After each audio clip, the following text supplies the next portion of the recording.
ನಾವು ದೇವ್ರನ್ನ ಬಿಟ್ಟರೆ ನೆಕ್ಸ್ಟ್ ತಾಯಿನೇ ಪೂಜೆ ಮಾಡಬೇಕು. ಯಾಕಂದರೆ ಈ ಭೂಮಿ ಮೇಲೆ ಪ್ರತಿಯೊಂದು ದೇವಾನು ದೇವತೆಗಳಂತಾರಲ್ಲ, ಆ ದೇವಾನು ದೇವತೆಗಳಲ್ಲಿ ಹೆಣ್ಣು ದೇವರೇ ಪಾರ್ವತಿ, ದುರ್ಗಮ್ಮ, ಗಾಳೆಮ್ಮ, ಮರಿಯಮ್ಮ, ಚೌಡಮ್ಮ, ಇನ್ನೂ ಅನೇಕ ದೇವರುಗಳು ಈ ಭೂಮಿ ಮೇಲೆ ನೆಲೆಸಿದ್ದಾರೆ. ಅದಕ್ಕೆ ಹೆಣ್ಣಿಗೆ ಬಹಳಷ್ಟು ವಿಶಿಷ್ಟ ಸ್ಥಾನಮಾನಗಳು ಇದೆ.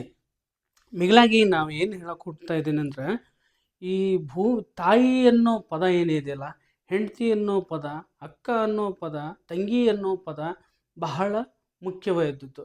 ಇದು ಸಂತಾನವನ್ನು ಬೆಳೆಸುವಂಥ ಈ ಭೂಮಿ ಮೇಲೆ ಹೆಣ್ಣಾಗಲಿ ಹೆಣ್ಣು ಮಕ್ಕಳದಾಗಲಿ ಬಹಳ ಮಹತ್ವವಾದ ವಿಚಾರ ಹೇಳಕ್ಕೆ ಕೊಡ್ತಾ ಇದ್ದೀನಿ. ಏನಂದರೆ, ನಾವು ಈ ಭೂಮಿಗೆ ಬರೋಕ್ಕೆ ಕಾರಣ ಅಂದರೆ ಒಂದು ತಾಯಿ. ಅವಳು ನಮಗೆ 9 ತಿಂಗಳು ಹೆತ್ತು ಹೊತ್ತು ಸಾಕಿ ಸಲುವಿ ಜನ್ಮ ನೀಡಿರ್ತಾಳೆ. ಅವಳು ನಮ್ಮನ್ನು ಬೆಳೆಸ್ಬೇಕಾದ್ರೆ ಭಾಳ ಕಷ್ಟಪಡ್ತಾಳೆ. ಬಿಸಿಲು ಬೆಂಕಿ ಅನ್ನದೆ, ಆಮೇಲೆ ಕಲ್ಲು ಮುಳ್ಳು ಅನ್ನದೆ, ಆಮೇಲೆ ಆಕಸ್ಮಿಕವಾಗಿ ಗಂಡ ಸತ್ತು ಹೋದರು, ಗಂಡ ಬಿಟ್ಟು ಹೋದರೂ ಈ ತಾಯಿ ಅನ್ನೋ ಶಬ್ದ ಇದೆಯಲ್ಲ ಬಹಳ ಮುಖ್ಯವಾಗಿತ್ತು. ಈ ಜಗತ್ತಿನೊಳಗೆ ತಾಯಿ ಅಂತ ದೇವತೆ ಯಾರೂ ಇಲ್ಲ. ಯಾಕಂದರೆ ಪಾರ್ವತಿನ ಬಿಟ್ಟರೆ ಭೂಮಿ ಮೇಲೆ ಇರುವಂಥವಳೆ ತಾಯಿ. ಅವಳಿಗೆ ಇವತ್ತಿನ ದಿನಮಾನದೊಳಗೆ ಬಹಳ ಮಹತ್ವವಿದೆ. ಅಕ್ಕಾಗಿ, ತಂಗಿಯಾಗಿ, ತಾಯಿಯಾಗಿ, ಹೆಂಡತಿಯಾಗಿ ಎಲ್ಲ ಸ್ಥಾನದ ಘಟ್ಟದಲ್ಲೂ, ಇನ್ನು ದೊಡ್ಡಮ್ಮಾಗಿ, ಚಿಕ್ಕಮ್ಮಾಗಿ ಎಲ್ಲ ಸ್ಥಾನಘಟ್ಟದಲ್ಲೂ ಅವಳು ಪ್ರಮುಖ ಸ್ಥಾನಮಾನಗಳನ್ನು ಪಡ್ಕೊಂಡಾಳ. ಅವಳಿಗೆ ಆದಂಥ ಒಂದು ವಿಶಿಷ್ಟ, ಈ ಭೂಮಿ ಮೇಲೆ ಒಂದು ಅದ್ಭುತ ವಿಶಿಷ್ಟ ಸ್ಥಾನಮಾನಗಳು, ಅವಳಿಗೆ ಆದಂಥ ಮರ್ಯಾದೆ ಇದೆ. ಯಾಕಂದರೆ ನಾವು ಪೂಜೆ ಮಾಡುತ್ತಿರೋ ಭೂಮಿ ತಾಯಿನೂ ಹೆಣ್ಣು. ಆಮೇಲೆ ನಾವು ಪ್ರತಿ ದಿವಸ ಪೂಜೆ ಮಾಡೋ ದೇವರು ಕೂಡ ಹೆಣ್ಣೆ. ನಮ್ಮ ಮನೇಲಿ ತಾಯಿ ಅಂದ್ರೂ ಹೆಣ್ಣೆ, ಅಕ್ಕ ಅಂದರೂ ಹೆಣ್ಣೆ, ತಂಗಿ ಅಂದರೂ ಹೆಣ್ಣೆ, ದೊಡ್ಡಮ್ಮ ಅಂದರೂ ಹೆಣ್ಣೆ, ದೊಡ್ಡವ್ವ ಅಂದ್ರೂ ಹೆಣ್ಣೆ. ಹಂಗಿರ್ಬೇಕಾದ ಟೈಮ್ನಲ್ಲಿ ಈಗಿನ ಜಗತ್ತಿನಲ್ಲಿ ಏನಾಗ್ತಾ ಬರ್ತೈತೆ ಅಂದರೆ, ಹೆಣ್ಣಿನ ಬಗ್ಗೆ ಅವರು ಮಹತ್ವ ಏನು, ಅವರಿಗೆ ಏನು ವ್ಯಾಲ್ಯೂ ಕೊಡಬೇಕು, ಅವ್ರಿಗೆ ಏನಾಗ್ತಾ ಇದೆ ಅನ್ನೋದನ್ನು ಮರೆತುಬಿಟ್ಟು ಜಗತ್ತು ದಿಕ್ಕು ತಪ್ತಾ ಇತ್ತು. ಹೆಣ್ಣಾಗಲಿ ಗಂಡಾಗಲಿ ಇವತ್ತಿನ ಜಗತ್ತಿನಲ್ಲಿ ಹೆಣ್ಣಿಂದೇ ಒಂದು ರೂಟು, ಗಂಡಿಂದೇ ಒಂದು ರೂಟು. ಇವತ್ತು ನೋಡ್ತಾ ಇರ್ತಾರೆ, ಮದುವೆಯಾಗಿ 6 ತಿಂಗಳಿಗೆ ಡೈವರ್ಸು, ಅಥವಾ 2 ವರ್ಷದಲ್ಲಿ ಡೈವರ್ಸು. ಅವನ್ನ ಪ್ರೀತಿ ಮಾಡೋಕ್ಕೆ ಹೋದವನ್ನ ಹಂಗೆ ಕೊಂದರು, ಹಿಂಗೆ ಕೊಂದರು, ಆ ಥರ ಈ ಥರ ಬರೀ ಇದೇ ನೆಗೆಟಿವಿಟಿನೇ. ಆದರೆ ನಾವು ಈ ಭೂಮಿ ಮೇಲೆ ಬಂದಿದ್ದಕ್ಕೆ ಸಂಬಂಧ ಅನ್ನೋದು ಬಹಳ ಮುಖ್ಯ. ಈಗ ನಾನು ನಮ್ಮಪ್ಪನಿಗೆ ಒಬ್ಬ ಮಗನಾಗಿ ಹುಟ್ಟೀನಿ, ಮುಂದೆ ನನ್ನ ಮದುವೆ ಮಾಡ್ತಾರೆ, ನನಗೂ ಮಕ್ಕಳು ಮರಿ ಆಗ್ತೈತಿ. ಹೀಗೆ ಸಂಸಾರ ಅನ್ನೋದು ಹಂತ ಹಂತವಾಗಿ ಬೆಳೀತಾನೇ ಹೋಗಬೇಕು. ಈಗೇನಾಗ್ತೈತಿ, 15-20 ವರ್ಷದಲ್ಲಿ ಅಥವಾ 25 ವರ್ಷ ಅನ್ನೋದ್ರಾಗೆ ಜೀವನ ಅನ್ನೋದು, ಹೆಣ್ಮಕ್ಳ ಜೀವನ ಆಗಲಿ ಗಂಡು ಮಕ್ಕಳ ಜೀವನ ಆಗಲಿ ಯಾವುದು ವ್ಯಾಲ್ಯೂ ಇಲ್ದಂಗಾಗಿ ತಮ್ಮ ಜೀವನ ತಮಗೆ ಸ್ಥಗಿತಗೊಳ್ತಾ ಐತಿ. ತಮ್ಮ ವ್ಯಾಲ್ಯೂವನ್ನು ತಾವು ಕಳ್ಕೊತಾ ಇದ್ದಾರೆ ಈಗಿನ ಜನಮಾನ. ಅಂದರೆ ಈಗಿನ ಜಗತ್ತಿನ ಜನಮಾನಗಳು, ನಾವಾಗಿರಲಿ ನೀವಾಗಿರಲಿ ಎಲ್ಲರೂ. ಯಾಕೆ ಹಿಂಗೆ ಆಗ್ತೈತಿ ಅಂತ ಒಂದು ವಿಶೇಷವಾಗಿ ರಿಸರ್ಚ್ ಮಾಡ್ಕೊಂಡು ಹೋಗ್ತಾ ಇರಬೇಕಾದ್ರೆ ನಮಗೆ ತಿಳಿದದ್ದು ಒಂದೇ. ನಮಗೆ ನಮ್ಮ ಬದುಕಿನ ಬಗ್ಗೆ, ನಮ್ಮ ಜೀವನ ನಾವು ಯಾವ ಥರ ಮಾಡ್ತಾಯಿದ್ದೀವಿ, ಯಾವ ದಾರಿಲಿ ಹೋಗ್ತಾ ಇದ್ದೀವಿ ಅನ್ನೋದೇ ನಿರ್ದಿಷ್ಟವಾದ ಗುರಿ. ನಾ ಈ ವಿಚಾರ ಯಾಕೆ ಹೇಳಕ್ಕೆ ಬರ್ತಾ ಇದ್ದೇನೆ ಅಂದರೆ, ನಮ್ಮ ತಂದೆ ತಾಯಿ ಏನು ಮಾಡಿದ್ದಾರೆ, ಇವತ್ತು ನನ್ನ ಮಗಳು ಚೆನ್ನಾಗಿ ಓದಲಿ, ಒಳ್ಳೆ ಇಂಗ್ಲೀಷ್ ಮೀಡಿಯಮ್ಮು, ಕನ್ನಡ ಮೀಡಿಯಮ್ಮು, ನವೋದಯನೋ ಮೊರಾರ್ಜಿನೋ ಹೀಗೆಲ್ಲ ಸೇರ್ಕೊಂಡು ಓದ್ತಾ ಇರ್ತಾರಲ್ಲ, ಕಳಿಸ್ತಿರ್ತಾರೆ. ಮಗಳಿಗೆ ಒಂದು ಏನೋ ತಂದೆ ತಾಯಿಗೆ ಒಂದು ಆಸೆ ಇರ್ತೈತಿ, ನನ್ನ ಮಗಳು ಓದಿ IAS ಆಗಿರಲಿ, IPS ಆಗಲಿ, ದೊಡ್ಡ ವ್ಯಕ್ತಿಗಳಾಗಬೇಕು, ಆಮೇಲೆ ಸುಮಾರು ನನ್ನ ಮಗಳು ಒಳ್ಳೆ ಸ್ಥಾನಮಾನದಾಗ ಹೋಗ್ಬೇಕು ಅನ್ನೋದೇ ಅವ್ರಿಗೆ ಆಸೆ ಇರ್ತೈತಿ, ಹೊರತು ಅವರು ದಾರಿ ತಪ್ಪಿಸುವಂಥ ವಿಚಾರ ಅಲ್ಲ. ಆದರೆ ಈಗಿನ ನಮ್ಮ ತಂದೆ ತಾಯಿಗಳು ಏನು ಮಾಡ್ತಾ ಇದ್ದಾರೆ, ಮಗಳ ಮೇಲಾಗಲಿ ಮಗನ ಮೇಲೆ ಆಗಲಿ ಒಂದು ಜವಾಬ್ದಾರಿನ ಕಮ್ಮಿ ಮಾಡ್ತಾ ಇದ್ದಾರೆ. ಅವರು ಕೈಯಲ್ಲಿ 10,000, 15,000, 20,000 ಮೊಬೈಲನ್ನು ಅವ್ರ ಕೈಯಲ್ಲಿ ಕೊಟ್ಬಿಟ್ರೆ ಏನಾಗ್ತೈತೆ ಅಂದ್ರೆ, ಈ ಜಗತ್ತು ಭಾಳ ಕೆಟ್ಟ ಐತ್ರಿ, ಹೊರಗಿನ ಪ್ರಪಂಚ ಭಾಳ ಸುಮಾರಾಗಿಬಿಟ್ಟೈತಿ. ಏನಾಗ್ಬಿಡುತ್ತೆ ಈಗೆಲ್ಲ ಫೇಸ್ಬುಕ್ಕು ಇನ್ಸ್ಟಾಗ್ರಾಮ್ ಏನು ಯೂಟ್ಯೂಬ್ ಏನು ಒಳ್ಳೆ ಕಂಟೆಂಟ್ ಮಾಡೋಕ್ಕೆ, ಒಳ್ಳೆ ದುಡ್ಡು ಮಾಡ್ಕೊಳಕ್ಕೆ, ನಮ್ಮ ಟ್ಯಾಲೆಂಟನ್ನು ಒಳ್ಳೆ ಎಕ್ಸ್ಪೋಸ್ ಮಾಡೋಕ್ಕೆ ಈಗ ಹಲವಾರು ಮೀಡಿಯಲ್ಲಿ ಏನಂದರೆ ಫೇಸ್ಬುಕ್ ಆಗಲಿ, ಇನ್ಸ್ಟಾಗ್ರಾಮಲ್ಲಿ ಆಗಲಿ ಅಥವಾ ಯೂಟ್ಯೂಬಲ್ಲಿ ಒಳ್ಳೊಳ್ಳೆ ಕಂಟೆಂಟ್ ಕ್ರಿಯೇಟರ್ ಇರ್ತಾರೆ, ಒಳ್ಳೊಳ್ಳೆ ಸಾಧಕರನ್ನ ಪರಿಚಯ ಮಾಡಿಕೊಡ್ತಾರೆ, ಒಳ್ಳೆ ವಿಷಯಗಳನ್ನು ಫೇಸ್ಬುಕ್ಕು, ಇನ್ಸ್ಟಾಗ್ರಾಮು, ಯೂಟ್ಯೂಬಲ್ಲಿ ಹರಿದು ಬಿಡ್ತಾರೆ. ಯಾಕೆ ಹೇಳಿ? ಇದು ಜೀವನದಲ್ಲಿ ಏನೋ ಒಂದು ಆಗಬೇಕಪ್ಪ, ಏನೋ ಒಂದು, ಒಬ್ಬರಿಗೆ ಡ್ಯಾನ್ಸ್ ಮಾಡೋ ಆಸಕ್ತಿ ಇರ್ತೈತಿ, ಇನ್ನೊಬ್ಬರಿಗೆ ಹಾಡು ಹೇಳೋ ಆಸಕ್ತಿ ಇರ್ತೈತಿ, ಆಮೇಲೆ ಏನೋ ಒಂದು ಉನ್ನತ ಒಂದು ಪ್ರತಿಭೆ ಇರ್ತೈತಿ. ನಾನು ಪ್ರತಿ ದಿವಸನೂ ಫೇಸ್ಬುಕ್ಕು, ಇನ್ಸ್ಟಾಗ್ರಾಮು ಮತ್ತು ಯೂಟ್ಯೂಬಲ್ಲಿ ನೋಡೋದು ನಿಜವಾಗ್ಲೂ ಅವ್ರಿಗೆ ಹ್ಯಾಟ್ಸಪ್ ಹೇಳಬೇಕು, ಆ ಫೇಸ್ಬುಕ್ಕು, ಇನ್ಸ್ಟಾಗ್ರಾಮು, ಯೂಟ್ಯೂಬ್ನವ್ರಿಗೆ.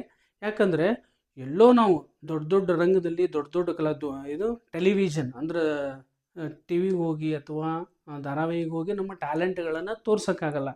ಒಂದು 15-20 ನಿಮಿಷ ಅಥವಾ ಅರ್ಧ ಗಂಟೆ 1 ಅವರಲ್ಲಿ ಯೂಟ್ಯೂಬಲ್ಲಾಗಲಿ, ಫೇಸ್ಬುಕ್ ಆಗಲಿ, ಇನ್ಸ್ಟಾಗ್ರಾಮಲ್ಲಿ ನಮ್ಮ ಟ್ಯಾಲೆಂಟನ್ನು ತೋರಿಸೋದು ಒಂದು ಒಳ್ಳೆ ಪ್ಲಾಟ್ಫಾರ್ಮ್ ಅಂದ್ರೆ ಫೇಸ್ಬುಕ್ಕು, ಯೂಟ್ಯೂಬು, ಇನ್ಸ್ಟಾಗ್ರಾಮು. ಅದನ್ನು ಏನು ಮಾಡ್ಕೊಳ್ತಾ ಇದ್ದಾರೆ ಈಗಿನ ಜನಮಾನದವರು?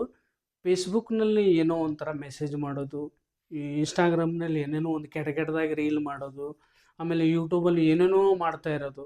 ಹಾಗಾಗಿ ನಾನು ಯಾಕೆ ಈ ವಿಷಯಗಳನ್ನು ಹೇಳ್ತಾ ಇದ್ದೇನೆ ಅಂದರೆ, ನಿಮ್ಮ ತಂದೆ ತಾಯಿಗಳು ಆದಂಥವರು ನಿಮ್ಮ ಮಕ್ಕಳ ಮೇಲೆ ಅಟ್ಲೀಸ್ಟ್ ಗಂಡು ಮಕ್ಕಳಾಗಲಿ ಹೆಣ್ಣು ಮಕ್ಕಳಾಗಲಿ ಅಥವಾ ಹೆಣ್ಣು ಮಕ್ಕಳ ಮೇಲೇ ಬಹಳಷ್ಟು ಕಾಳಜಿ ವಹಿಸ್ಬೇಕು. ನಾನು ಎಲ್ಲರೂ ಅಂತ ಅಲ್ಲ, ಎಲ್ಲ ತಂದೆ ತಾಯಿಗಳಂತ ಅಲ್ಲ, ಕೆಲವೊಬ್ಬರು ಅಂದರೆ ಈ ಊರಿನಲ್ಲಿ ಮಣ್ಣು ಇರ್ತೈತಲ್ಲ ಆ ಥರ ಅಂಥ ವ್ಯಕ್ತಿಗಳು, ನಿಮಗೆ ಓದಕ್ಕೆ ಬರೋದಿಲ್ಲ, ಬರೆಯೋಕ್ಕೆ ಬರೋಲ್ಲ ಅಂದರೆ ತಂದೆ ತಾಯಿಗಳು ಎಲ್ಲರೂ ವಿದ್ಯಾವಂತರೇ ಇರಲ್ಲ, ಎಲ್ಲ ಡಿಗ್ರಿ ಹೋಲ್ಡರ್ಸು, IAS IPS ಮಾಡ್ಕೊಂಡಿರಲ್ಲ, ಎಲ್ಲ ಇಂಜಿನಿಯರೇ, ಡಾಕ್ಟ್ರು ಆಗಿರಲ್ಲ, ಲಾಯರ್ಗಳು ಆಗಿರಲ್ಲ. ಕೆಲವೊಂದು ಏನಾಗ್ತೈತೆ ಅಂದರೆ ಈಗಿನ ಎಲ್ಲೋ ನಾವು ಇಷ್ಟು ವರ್ಷ ನೋಡ್ತಾ ಇರೋದು ಈ ಫೇಸ್ಬುಕ್ಕು, ಇನ್ಸ್ಟಾಗ್ರಾಮ್, ಯೂಟ್ಯೂಬ್ ಬಂದ ಮೇಲೆ ಒಳ್ಳೆಯದು ಆಗಿದೆ, ಕೆಟ್ಟದ್ದು ಆಗಿದೆ. ಯಾರೋ ಎಲ್ಲೋ ಪರಿಚಯ ಆಗ್ತಾರೆ. ಈಗ ಹೆಂಗಂದರೆ ಕೆಲವೊಂದು ಟೆಕ್ನಿಕ್ಸ್ ಏನು ಮಾಡ್ತಾರೆ, ಫೇಸ್ಬುಕ್ಕಲ್ಲಿ ಮೆಸೇಜ್ ಮಾಡೋದು, ಇನ್ಸ್ಟಾಗ್ರಾಮಲ್ಲಿ ಮೆಸೇಜ್ ಮಾಡೋದು, ಮೆಸೆಂಜರಲ್ಲಿ ಮೆಸೇಜ್ ಮಾಡೋದು. ಮಕ್ಕಳು ನನ್ನ ಮಕ್ಕಳು ಶಾಲೆಗೆ ಹೋಗ್ತಾಳೆ, ಮತ್ತೆ ಬರ್ತಾಳೆ, ಅವಳು ಎಲ್ಲಿ ಹೋಗ್ತಾಳೆ, ಏನು ಮಾಡ್ತಾಳೆ, ಅವಳು ಏನಾಗಿರಾಗಲಿ ಅಂತ ನೀವು ಕಳಿಸಿರ್ತೀರಿ. ಕೊನೆಗೆ ಅವಳಿಗೆ ಏನಾದರೂ ತೊಂದರೆ ಆದಾಗ, ಅವಳಿಗೇನಾದರೂ ಅಪಾಯ ಆದಾಗ, ಅವಳೆಲ್ಲೋ ಪೊಲೀಸ್ ಸ್ಟೇಷನಲ್ಲೋ ಅಲ್ಲಿ ಇಲ್ಲಿ ಸಿಕ್ಕೊಂಡಾಗ ಅವಾಗ ನಿಮ್ಮ ಮಗಳು ಏನು ಮಾಡ್ತಾಯಿದ್ದಾಳೆ, ಅವಳಿಗೆ ಏನು ತೊಂದರೆ ಆಗೈತಿ ಅನ್ನೋದನ್ನು ನೀವು ಅವಾಗ ನಿಮಗೆ ಶಾಕ್ ಹೊಡ್ದಂಗೆ ಆಗಿಬಿಡ್ತೈತಿ. ಹಾರ್ಟ್ ಅಟ್ಯಾಕ್ ಆಗಿ ಎಷ್ಟೋ ಜನ ಹಾರ್ಟ್ ಅಟ್ಯಾಕ್ ಆಗಿ ಸತ್ತು ಹೋಗಿದ್ದಾರೆ ಪೊಲೀಸ್ ಸ್ಟೇಷನಲ್ಲಿ. ಏನಪ್ಪ ನನ್ನ ಮಗಳು ಹಿಂಗಾಗ್ಬಿಡುತ್ತೆ ಅಂತ ಗಾಬರಿ ಆಗಿದ್ದಾರೆ. ಅಯ್ಯಪ್ಪ ನನ್ನ ಮಗಳು ಹಿಂಗೆ ಮಾಡಿಬಿಟ್ರಾಳಂತ ವಿಷ ಕುಡ್ದು ನೇಣಾಕೊಂಡು ಸತ್ತಂಥ ಜನಗಳು ಕೂಡ ಅದಾರೆ. ಈ ವಿಚಾರ ನಾನು ಸ್ಪಷ್ಟವಾಗಿ ಹೇಳ್ತಾ ಇದ್ದೀನಿ. ನಿಮ್ಮ ಮಕ್ಕಳಿಗೆ ವಿದ್ಯಾವಂತರನ್ನ ಮಾಡಿರಿ, ಚೆನ್ನಾಗಿ ಅವ್ರ ಮೇಲೆ ಕಾಳಜಿ ಇಟ್ಕೊಳ್ರಿ. ನಿಮ್ಮ ಮಗಳು ಎಲ್ಲಿ ಹೋಗ್ತಾಳೆ, ಎಲ್ಲಿ ಬರ್ತಾಳೆ, ಏನು ಮಾಡ್ತಾಳೆ ಅನ್ನೋದನ್ನು ಚೆನ್ನಾಗಿ ಅವಳ ಮೇಲೆ ಅಬ್ಸರ್ವೇಷನ್ ಇಟ್ಕೊಂಡು, ಆಮೇಲೆ ಮಿಗಿಲಾಗಿ ಯಾವ ವಯಸ್ಸಿನಲ್ಲಿ ಮದುವೆ ಮಾಡಬೇಕು, 18, 20, 25 ವರ್ಷದೊಳಗನೆ ವಯಸ್ಸಿನ ಒಳಗಡೆ ಮದುವೆ ಮಾಡಿಬಿಡ್ರಿ ನೀವು. ಆಮೇಲೆ ಅವಳು ಮುಂದೆ ನೀವು ಓದಿಸ್ತೀರ, ಚೆನ್ನಾಗಿ ಓದಿಸ್ತೀರಾ, ಅಥವಾ ಡಾಕ್ಟರ್ ಮಾಡ್ತೀರಾ, ಇಂಜಿನಿಯರ್ ಮಾಡ್ತೀರಾ, ಏನೋ ಗೌರ್ಮೆಂಟ್ ನೌಕರಿಗಳನ್ನ ಯಾವುದಕ್ಕೂ ಒಂದು ಡಿಪಾರ್ಟ್ಮೆಂಟಿಗೆ ಸೇರಿಸ್ತೀರ. ನೀವು ಸೇರಿಸಿದಾಗ ಎಲ್ಲರೂ ಅಂತ ಅಲ್ಲ, ಕೆಲವೊಬ್ಬರಿಗೆ ಮಾತ್ರ ನಾನು ಈ ವಿಷಯನ ಹೇಳೋದು. ಅವಳು ನೌಕರಿ ಸೇರಿದಾಳ ಅಂದಮೇಲೆ ಅವಳ ಮೇಲೆ ನೀವು ಏನು ಮಾಡ್ತಾಯಿದ್ರು, ದುಡ್ಡಿನ ಆಸೆ, ದುರಾಸೆ, ಎಲ್ಲರೂ ಅಲ್ಲ ಕೆಲವರು ಮಾತ್ರ ದುರಾಸೆಯನ್ನು ಇಟ್ಟುಕೊಂಡು ಅವಳ ಮೇಲೆ ಸಾಲ ಸೂಲ ಮಾಡಿಕೊಂಡು ಅವಳ ಮೇಲೆ ಜವಾಬ್ದಾರಿಗಳನ್ನು ಹೊರಿಸಿಬಿಡ್ತೀರಿ ನೀವು.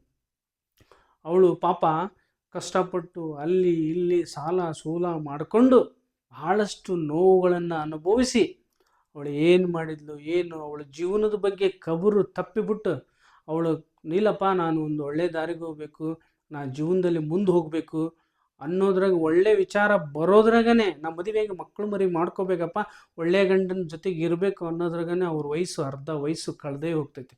ಅದಕ್ಕೆ ದಯವಿಟ್ಟು ಅಪ್ಪ ಅಮ್ಮಂದ್ರ, ತಂದೆ ತಾಯಿಗಳ ನಿಮ್ಮ ಹತ್ರ ಕೇಳ್ಕೊಳ್ಳೋದಿಷ್ಟೇ, ನಿಮ್ಮ ಮಗಳು ವಿದ್ಯಾವಂತಲಾಗ್ಯಾಳೆ, ಬುದ್ಧಿವಂತಲಾಗ್ಯಾಳೆ, ಅವಳು ನೌಕರಿ ಮಾಡ್ತಾಳ ಅಂತ ಹೇಳಿ ಅವಳನ್ನ ಮನೆಯಲ್ಲಿ ಉಳಿಸ್ಕೊಳ್ಳೋ ಪ್ರಯತ್ನ ಮಾಡಬೇಡ್ರಿ. ಅವಳಿಗೆ ಸರಿಯಾದ ವಯಸ್ಸಲ್ಲಿ ಸರಿಯಾದ ಟೈಮಲ್ಲಿ ನೀವು ಅವಳಿಗೆ ಮದುವೆ ಮಾಡಿ ಒಳ್ಳೆಯ ಗಂಡನ ಮನೆಗೆ ಕಳಿಸಿ. ಯಾಕಂದರೆ ಈಗ ನೋಡ್ರಿ, ಇವತ್ತು ಹೆಂಗೆ ಆಗ್ಬಿಟ್ಟೈತಿ ಈಗಿನ ಟೈಮ್ನೊಳಗೆ, ಅಪ್ಪ ಅಮ್ಮ ಇರೋ ಮಟ್ಟ ಓಕೆ, ಮಗನೂ ಬದುಕ್ತಾಳೆ, ಮಗಳೂ ಬದುಕ್ತಾಳೆ. ಮುಂದೆ ಈ ಪ್ರಪಂಚ ಹೆಂಗೈತ್ರಿ, ಮದುವೆ ಆಗ್ತಾನೆ. ನೀವಾದರೂ ಅಷ್ಟೇ, ಮದುವೆಗಿರ್ತೀರಿ, ಮಕ್ಕಳು ಮರಿ ಮಾಡ್ಕೊಂಡಿರ್ತೀರಿ, ಮುಂದೆ ಅವ್ರವ್ರನ್ನ ದಾರಿಗೆ ಹಚ್ಚುವಂಥ ಕೆಲಸ ನೀವು 100% ಮಾಡಬೇಕು. ಕೆಲವೊಬ್ರು ಏನಾಗ್ಬಿಟ್ರೆ ನಿಜವಾಗ್ಲೂ ಅವ್ರಿಗೆ ಹೇಳೋದು, ಎಷ್ಟೋ ಜನ ಹೆಣ್ಮಕ್ಳಿಗೆ ನಾವು ಹೊರಗಡೆ ಸ್ವಲ್ಪ ಫೀಲ್ಡ್ ವರ್ಕ್ ಮಾಡೋದ್ರಿಂದ, ಹೊರಗಡೆ ಸ್ವಲ್ಪ ಪ್ರಾಪಂಚಿಕವಾಗಿ ಓಡಾಡೋದ್ರಿಂದ ಒಂದಿಷ್ಟು ಮಾಹಿತಿಗಳನ್ನು ನಿಮ್ಗೆ ಹೇಳೋಕ್ಕೆ ಇಷ್ಟಪಡ್ತೀನಿ. ಎಷ್ಟೋ ಜನ ಹೆಣ್ಮಕ್ಳು ನೌಕರಿ ಮಾಡೋವಂಥವ್ರು ಇನ್ನೂ 30-40 ಆದರೂ ಮದುವೆ ಆಗಿರಲ್ಲ. ಯಾಕಂತ ಕೇಳಿದಾಗ ಪಾಪ ಅವ್ರ ಮೇಲೆ 30-40 ಲಕ್ಷ ಇಲ್ರಿ, ನಮ್ಮ ಅಪ್ಪಗೆ ಆರಾಮಿದ್ದಿದ್ದಿಲ್ಲ, ನಮ್ಮ ತಾಯಿಗೆ ಆರಾಮಿದ್ದಿಲ್ಲ, ನಾವು ಅವ್ರು ನೋಡ್ಕೋಬೇಕು, ಇವ್ರು ನೋಡಬೇಕು ಅಂತಂದು ಹೇಳಿ ತಮ್ಮ ಜೀವನವನ್ನು ಅವರಿಗೆ ಗೊತ್ತಿಲ್ದಂಗೆ ನಮ್ಮ ಅಪ್ಪಗೆ ಇಲ್ಲ ನಾನು ನಮ್ಮ ಅಪ್ಪನ ನೋಡಬೇಕು, ನಮ್ಮ ಅವ್ನ ನೋಡಬೇಕು ಅನ್ನೋ ವಿಚಾರದಾಗನೇ ಕಲಕಿ ಮಲಕ ಆಗಿ ಪಾಪ ಅವ್ರ ಜೀವನವನ್ನು ಸರ್ವನಾಶ ಮಾಡ್ಕೊತಾ ಇದ್ದಾರೆ. ಅರ್ಧ ವಯಸ್ಸು 40 ವರ್ಷ ಅಂದರೆ ಯಾರು ಮದುವೆ ಆಗ್ತಾರೆ? ಅದಕ್ಕೆ ತಕ್ಕಂಥ ವಯಸ್ಸಿನಲ್ಲೇ ಆ ಹೆಣ್ಮಕ್ಳಿಗೆ ಮದುವೆ ಮಾಡಿ ಈ ಪ್ರಪಂಚ ಹೆಂಗೆ ಹೋಗ್ತಾ ಇದೆ ಬಹಳಷ್ಟು ನೋಡಿ ನಾನು ಆಲ್ಮೋಸ್ಟ್ ಆಲ್ ನಿಮ್ಮ ತಂದೆ ತಾಯಿಗೆ ಹೇಳೋದು ಇಷ್ಟೇ, ನಮ್ಮ ಮಗಳು ಯಾವ ದಿಕ್ಕಲ್ಲಿ ಹೋಗ್ತಾ ಇದ್ದಾಳೆ, ಏನು ಮಾಡ್ತಾ ಇದ್ದಾಳೆ, ಒಳ್ಳೆ ದಾರಿಲಿ ಹೋಗ್ತಾ ಇದ್ದಾಳೋ ಅಥವಾ ಕೆಟ್ಟ ದಾರಿಲಿ ಹೋಗ್ತಾ ಇದ್ದಾಳೋ, ಹೆಂಗೆ ಬದುಕ್ತಾ ಇದ್ದಾಳೆ, ಏನು ಎತ್ತ ಅಂತ ನಮ್ಮ ಮಗಳ ಮೇಲೆ ನಮಗೆ ಲಕ್ಷ್ಯ ಇರ್ಬೇಕು ರೀ. ಈ ಗಂಡು ಮಕ್ಳೇನು ಬಿಡ್ರಿ, ಒಂದೇನಪ್ಪ ಹೋದ್ರೆ ಹೋಗಲಿ ಅನ್ನೋ ಲೆಕ್ಕದಲ್ಲಿ ಭಾಳಷ್ಟು ಜನ ಅದಾರೆ. ಅದಕ್ಕೆ ಹೆಣ್ಣಿನ ಮಹತ್ವ ದೊಡ್ಡದು. ಯಾಕಂದರೆ ಮುಂದೆ ಹೆಣ್ಣು ಮಕ್ಕಳಿಗೆ ತೊಂದರೆ ಆದಾಗ ಅಯ್ಯೋ ನನ್ನ ಮಗಳು ಹಿಂಗಾಗ್ಬಿಟ್ಲು, ಹಂಗಾಗ್ಬಿಟ್ಲು, ಆ ಥರ ಈ ಥರ ಸಮಸ್ಯೆ ಆಗೋದಕ್ಕಿಂತ ಮುಂಚೆನೇ ನೀವು ಅದನ್ನು ನಿಮ್ಮ ಕರ್ತವ್ಯ ಏನು, ಆ ಮಗಳನ್ನು ಓದಿಸ್ಬೇಕು, ಬರೆಸ್ಬೇಕು, ವಿದ್ಯಾವಂತರನ್ನು ಮಾಡಬೇಕು, ಒಳ್ಳೆಯ ಟೈಮಲ್ಲಿ ಕೊಟ್ಟು ಮದುವೆ ಮಾಡಬೇಕು. ಮುಂದೊಂದು ದಿವಸ ಅವರಿಗೆ ಕಷ್ಟ ಬಂದಾಗ, ನಷ್ಟ ಬಂದಾಗ ಅವರು ನಿಜವಾಗ್ಲೂ ಅವ್ರ ಜೀವನಕ್ಕೆ ತಣ್ಣೀರು ಹರಿಸುವಂಥ ಕೆಲಸ ಮಾಡಬೇಡ್ರಿ. ಅವ್ರದ್ದೇ ಆದಂಥ ಒಂದು ವಿಷಯ ಬದುಕೈತೆ. ನೀವು ಹೆಂಗೆ ನಿಮ್ಮ ಹೆಂಡತಿ ಮಕ್ಕಳು ಮರಿ ಅಂತ ಅವಾಗಿಂದನೂ ಕುಟುಂಬಸ್ಥರಾಗಿ ಬಂದಿರಲ್ಲ, ಅದಕ್ಕೆ ನಿಮ್ಮ ಮುಂದೆನೂ ನಿಮ್ಮ ನೌಕರಿ ಸೇರಿದಂಥ ಮಗಳಾಗಿರಲಿ, ನೌಕರಿ ಸೇರುವಂಥ ಮಗ ಆಗಲಿ, ಅವ್ರದ್ದು ಒಂದು ಬದುಕೈತೆ, ಅವ್ರದ್ದೊಂದು ಜೀವನ ಐತೆ. ಅವ್ರನ್ನೂ ದಯವಿಟ್ಟು ಅವರ ಜೀವನವನ್ನು ನಾಶ ಮಾಡಬೇಡ್ರಿ, ಒಳ್ಳೆ ರೀತಿಯಿಂದ ತೊಗೊಂಡು ಹೋಗ್ರಿ, ಒಳ್ಳೆ ರೀತಿಯಿಂದ ಬದುಕಿಸ್ರಿ. ಅವ್ರಿಗೂ ಆಸೆ ಇರ್ತೈತಿ, ಆದರೆ ಆ ಆಸೆಗೆ ಕನಸಿಗೆ ಯಾವತ್ತೂ ನೀರು ಹೆಚ್ಚುವಂಥ ಕೆಲಸ ಮಾಡಬೇಡ್ರಿ. ಬಹಳಷ್ಟು ಜನ ಹೀಗೆ ಆಗ್ಬಿಟ್ಟೈತೆ. ನಾವು ಈಗಿನ ಒಂದು ಈಗಿನ ಜನ ಅಂದರೆ ನಾ ಹೇಳ್ತಾ ಇದ್ದೀನಿ, ಭಾಳ ಅಂದ್ರೆ ಭಾಳಲ್ಲ, ಉಗುರಿನಲ್ಲಿರುವಂಥ ಮಣ್ಣಷ್ಟೇ ಭಾಳ ಜನ. ಅದಕ್ಕೆ ದುಡ್ಡಿನ ಆಸೆಗೆ ಬಿದ್ದು, ದುಡ್ಡಿನ ವಿಚಾರಕ್ಕೆ ಬಿದ್ದು ಹೆಣ್ಣು ಮಕ್ಕಳ ಜೀವನಗಳನ್ನು ದಯವಿಟ್ಟು ಹಾಳು ಮಾಡಬೇಡ್ರಿ. ಆದರೆ ನಾ ಹೇಳೋದು ಒಂದೇ, ಜೀವನಕ್ಕೆ ಒಂದೇ ಮಾರ್ಗ. ನಾಳೆ ಮುಂದೊಂದು 40 ವರ್ಷ ಆದಮೇಲೆ ನಮ್ಮ ಅವ್ವ ಹಿಂಗೆ ಮೋಸ ಮಾಡಿಬಿಟ್ಲು, ನಮ್ಮ ಅಣ್ಣ ತಮ್ಮಂದ್ರೆ ಹಿಂಗೆ ಮೋಸ ಮಾಡಿಬಿಟ್ರು, ಆಮೇಲೆ ನನ್ನೊಂದು ದುಡ್ಡು ಸಿಗಂಡು ಇಷ್ಟು ವರ್ಷ ನನ್ನನ್ನು ಮದುವೆ ಮಾಡ್ದೇ ಹಂಗೆ ಕೂರಿಸ್ಬಿಟ್ರಲ್ಲಪ್ಪ ಅನ್ನೋ ಅವಳಿಗೂ ಒಂದು ಫೀಲು, ಅವಳಿಗೂ ಒಂದು ನೋವು, ಅವಳಿಗೂ ಒಂದು ಭಾಳಷ್ಟು ಕಾಡ್ತಾ ಇರ್ತೈತೆ ಅದು. ಯಾಕಂದರೆ ಈಗ ನಮಗೇನು ಅನ್ಸೋದಿಲ್ಲರಿಪ್ಪ, ನಾವು ದುಡಿತಿರ್ತೀವಿ, ಒಳ್ಳೆ ರಕ್ತ ಇರ್ತೈತಿ, ಅಲ್ಲಿ ಇಲ್ಲಿ ಓಡಾಡ್ತಿರ್ತೀವಿ, ಕೆಲಸ ಮಾಡ್ತಿರ್ತೀವಿ. ಹೆಣ್ಮಕ್ಳಾದ್ರೆ ಅಷ್ಟೇ, ಗಂಡು ಮಕ್ಕಳಾದ್ರೆ ಅಷ್ಟೇ. ಮುಂದೊಂದು ದಿವಸ ಒಂದು 30-40 ವರ್ಷದ ಹತ್ರಕ್ಕೆ ಬಂದಾಗ ನಾನೂ ಒಂದು ಮದುವೆ ಆಗಬೇಕಾಗಿತ್ತಲ್ಲಪ್ಪ, ನನ್ನ ಜೀವನವನ್ನು ನಾನು ಕೊಟ್ಕೋಬೇಕಾಗಿತ್ತ ಅಂತ ಅವ್ರ ಮನಸ್ಸಿನಲ್ಲಿ ಅನ್ನಿಸ್ತಾ ಇರ್ತೈತಿ.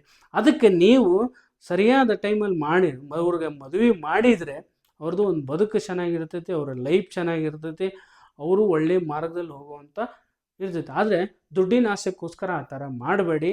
ಚೆನ್ನಾಗಿ ನಿಮ್ಮ ಮಕ್ಕಳು ಭವಿಷ್ಯವನ್ನು ರೂಪಿಸಿ ಒಳ್ಳೆಯ ಮಾರ್ಗದಲ್ಲಿ ನಡೆಸಿ. ಆದರೆ ಇನ್ನು ಮುಂದೆ ಒಂದು ಹೇಳ್ತೀನಿ, ಎಲ್ಲ ನಮ್ಮ ತಂದೆ ತಾಯಿಗಳಿಗೂ, ಅಣ್ಣ ತಮ್ಮಂದ್ರಿಗೂ, ಅಕ್ಕ ತಂಗಿಯರಿಗೆ ಹೇಳೋದಿಷ್ಟೇ, ನಿಮ್ಮ ಮಕ್ಕಳ ಮೇಲೆ ನೀವು 10,000 ರೂಪಾಯಿ ಅಥವಾ 50,000 ಎಷ್ಟೇ 3 ಲಕ್ಷದ ಮೊಬೈಲ್ ಕೊಡಿಸಿದ್ರೂ ಸಹಿತ ನಿಮ್ಮ ಮಕ್ಕಳು ಮೊಬೈಲಲ್ಲಿ ಏನು ಮಾಡ್ತಾ ಇದ್ದಾರೆ, ಆನ್ಲೈನ್ ಕ್ಲಾಸ್ ಓದ್ತಾ ಇದ್ದಾರೋ ಅಥವಾ ಫೇಸ್ಬುಕ್ಕು ಇನ್ಸ್ಟಾಗ್ರಾಮ್ನಲ್ಲಿ ಏನು ಮಾಡ್ತಾ ಇದ್ದಾರೆ, ಯಾವ ಥರ ಓದ್ತಾ ಇದ್ದಾರೆ, ಅವ್ರು ಏನು ಮಾಡ್ತಾ ಇದ್ದಾರೆ, ನಿಜವಾಗ್ಲೂ ಅವ್ರ ಮೇಲೆ ನೀವು ಕಣ್ಣಿಡಬೇಕು. ಇಲ್ಲ ಅಂದ್ರೆ ಅವನೇನಾಗ್ತದೆ, ದೊಡ್ಡದು ಏನೋ ಒಂದು ಸಮಸ್ಯೆ ಬಂತು, ಯಾವುದೋ ಒಂದು ಹುಡುಗಿನ ತೊಗೊಂಡು ಲವ್ ಮಾಡಿದ್ಲು ಅಥವಾ ಎಲ್ಲೋ ಸತ್ಲು, ಎಲ್ಲೋ ಮರ್ಡರ್ ಆದ್ಲು ಅಂದಾಗ ಅವಾಗ ನಿಮ್ಗೆ ಎದೆ ಹೊಡೆದೋಗ್ತೈತಿ. ನನ್ನ ಮಗಳನ್ನ ಓದಕ್ಕೆ ಕಳಿಸಿದ್ದೆ, ನನಗೆ ಯಾಕಪ್ಪ ಇಂಥ ಪರಿಸ್ಥಿತಿ ಬಂತು. ಆದರೆ ಈಗಿನ ಕಾಲಮಾನ ಬಹಳ ಸುಮಾರು ಐತಿ ವೀಕ್ಷಕರೇ.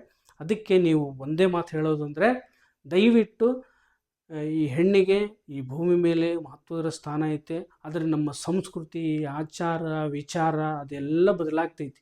ನಾವೆಲ್ಲ ನಮ್ಮ ಸಂಸ್ಕೃತಿ ಏನು, ನಮ್ಮ ಆಚಾರ ಏನು, ನಮ್ಮ ವಿಚಾರನ ಎಲ್ಲ ಫಾರಿನ್ ಸಿಸ್ಟಮ್, ಫಾಸ್ಟ್ ಫುಡ್. ಈಗ ನಾವೇನು ತಿಂದು ಬರೀ ಗೋಬಿ ಮಂಚೂರಿ, ಪಾನಿಪುರಿ, ಪಿಜ್ಜಾ, ಬರ್ಗರ್, ಮನ್ಯಾಗ ಯಾರು ರೊಟ್ಟಿ ಪಲ್ಯವು ಎಲ್ಲ ತಿನ್ನೋದು ಬಿಟ್ಟೆ. ನಾನು ಭಾಳ ಜನ ನೋಡ್ತಾ ಇರ್ತೀನಿ, ಅಲ್ಲೋ ಮನ್ಯಾಗ ರೊಟ್ಟಿ ಪಲ್ಯ ತಿನ್ನೋದ್ರೆ ಇಲ್ಲಿ ಹೋಟೆಲಿಗೆ ಬಂದು ಬ್ರೆಡ್ ತಿನ್ನೋದು, ಗೋಬಿ ತಿನ್ನೋದು ಮಾಡ್ತಿರಲ್ಲ. ಆಮೇಲೆ ಇನ್ನು ಏನು ಹೇಳ್ತಾ ಇದ್ದೀನಿ, ನೀವು ಬ್ರೆಡ್ ತಿನ್ನೋದು, ಗೋಬಿ ತಿನ್ನೋದು, ಗೋಬಿ ಮಂಚೂರಿ ತಿನ್ನೋದು, ನಮ್ಮ ಮೈಲೇನ್ರಿ ಚೆನ್ನಾಗಿ ಊಟ ಮಾಡಬೇಕು. ಏನು ರೊಟ್ಟಿ ಪಲ್ಯವು ತರಕಾರಿ ಊಟ ಆಮೇಲೆ ಹಣ್ಣು ಹಂಪಲು ಅವನು ಇವನು ತಿಂದರೆ ನಮ್ಮ ದೇಹ ಸದೃಢವಾಗಿರ್ತೈತಿ.